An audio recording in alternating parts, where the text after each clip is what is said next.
নগাঁও জিলাৰ ৰূপহী ৰৌমাৰী বৰপেটা এমই স্কুলত বিনামূলীয়াকৈ চকু পৰীক্ষা শিবিৰৰ আয়োজন লিফ্ট লাইফ ফাউণ্ডেশ্যনৰ ব্যৱস্থাপনাত আৰু বিশিষ্ট সমাজসেৱক আবুল হুছেইনৰ সহযোগত পতা হয় এই চকু পৰীক্ষা শিবিৰটো।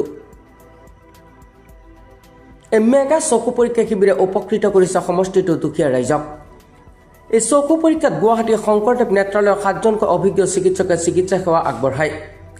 অতি দৰিদ্ৰ সীমাৰেখাৰ তলৰ ৰোগীৰ যদি চকু অতিমাত্ৰা বেয়া থাকে সেইসকলক গুৱাহাটীলৈ নি সম্পূৰ্ণ বিনামূলীয়াকৈ চিকিৎসা কৰোৱা হ'ব বুলি জানিবলৈ দিয়ে সমাজসেৱক আবুল হুছেইনে আৰু গুৱাহাটীৰ শংকৰদেৱ নেত্ৰালয়ৰ চিকিৎসকে। নগৰৰ পৰা প্ৰাঞ্জল নাথৰ ৰিপৰ্ট। আজি নগাঁও জিলাৰ ৰূপহীবাসীৰ কাৰণে এটা সুখবৰ। আজি ৰূপহী যি বৰপেটা এমই স্কুলত লিফ্ট লাইফ ফাউণ্ডেশ্যনৰ ব্যৱস্থাপনাৰ লগতে আপোনাৰ সহযোগত এক বিনামূলীয়া চকু চিকিৎসা শিবিৰ আয়োজন কৰিছে, কি ক'ব? নহয়, মই আপোনালোকক পোনপ্ৰথমে আপোনালোকক ধন্যবাদ জ্ঞাপন কৰিছোঁ। হয়, সঁচাকৈ আজি মই অলপ উৎফুল্লিত হৈছোঁ, নোহোৱা নহয়। কাৰণ এই অঞ্চলৰ মানুহ বিশেষকৈ দুখীয়া মানুহ, তাৰ কাৰণে মোৰ বন্ধুৰ লগত লগ লাগি মই সৰুকৈ ৰূপহী সমষ্টিৰ বিভিন্ন অঞ্চলত সৰুকৈ প্ৰয়াস এটা কৰি আছোঁ ৰাইজৰ অলপ সুবিধাৰ্থে। আৰু সেই মৰ্মে আজি ইয়াতে ৰূপহী বৰপেটা এমই স্কুলৰ প্ৰাংগণত সৰুকৈ এখন চিকিৎসা শিবিৰৰ ব্যৱস্থা কৰা হৈছে। তাতে আমাৰ গুৱাহাটীৰ পৰা শংকৰদেৱ নেত্ৰালয়ৰ 10জন অভিজ্ঞ ডক্টৰ ইয়াত আহিছে আৰু মানুহ ইয়াত উপকৃত হ'ব বুলি মই আশাবাদী। বিভিন্ন অঞ্চলৰ মানুহ ইয়াত আহি আছে আৰু চিকিৎসা কৰি আছে।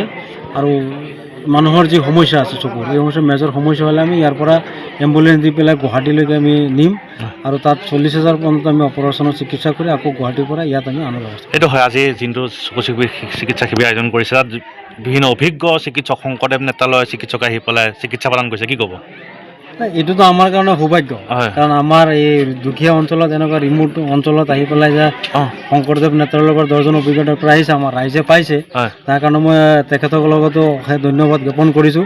আৰু মোৰ বন্ধু লিফ্ট লাইফ ফাউণ্ডেশ্যনৰ চেয়াৰমেন, তেখেতকো মই ধন্যবাদ জ্ঞাপন কৰিছোঁ। এইটো হয়, আমাৰ এইটো অঞ্চলত দুখীয়া দিন হাজিৰা কৰা মানুহ বহুত আছে।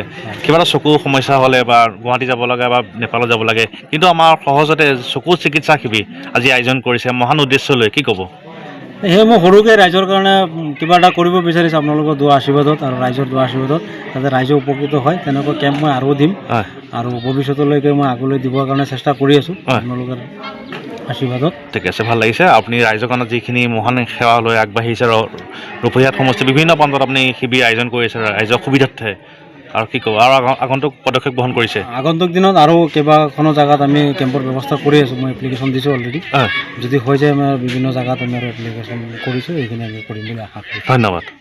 আজি আমাৰ যি বৰপেটা এমই স্কুলত এক বিনামূলীয়া চকু চিকিৎসা শিবিৰ আয়োজন কৰিছে আমাৰ লিফ্ট লাইফ ফাউণ্ডেশ্যনৰ ব্যৱস্থাপনা, কি ক'ব? স্থানীয় যুৱক হিচাপে এটা কি ক'ব?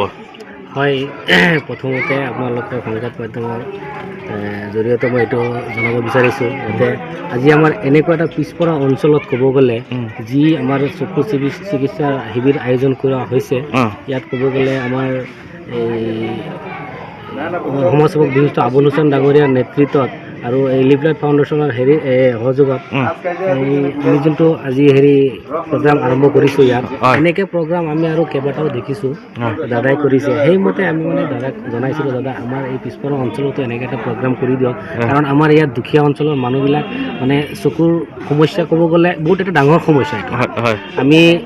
আমিহে জানো যাৰ চকু নাই বা যি কণা বা চকুৰ নেদেখে, মানে সিহঁতে গম পায় আৰু চকুৰ সমস্যাটো কেনেকুৱা সমস্যা। সেইবাবে দাদাৰ লগত আলোচনা কৰিছোঁ। আলোচনাৰ মৰ্মে আমি আজিৰ এই প্ৰগ্ৰামটো আমি অনুষ্ঠিত কৰিছোঁ ইয়াতে আমাৰ ৰূপহী সমষ্টিৰ এই হাতীপাৰা গাঁও পঞ্চায়তৰ অন্তৰ্গত বৰপেটা গাঁৱৰ এই ৰৌমাৰী বৰপেটা স্কুলত আমি এই শিবিৰখন আজি আয়োজন কৰিছোঁ।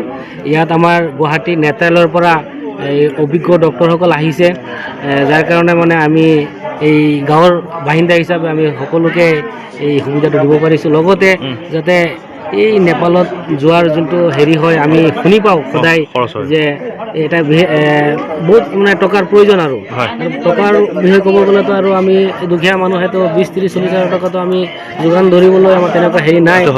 সেই হিচাপে মানে আমি আমাৰ এই বিশিষ্ট সমাজসেৱক আবুল হুছেইন ডাঙৰীয়াক আমি আমাৰ গাঁওবাসীৰ হৈ তেখেতক আমি অশেষ ধন্যবাদ জনাইছোঁ আৰু তেখেতক আমি এটা বিনম্ৰ আৰু আহ্বান জনাম যাতে এনেকুৱা শিবিৰ যাতে আমাৰ বিভিন্ন প্ৰান্তত কৰি যাতে আমাৰ ৰাইজৰ কাৰণে সুবিধা কৰি দিয়ে যেন। ঠিক আছে, ধন্যবাদ।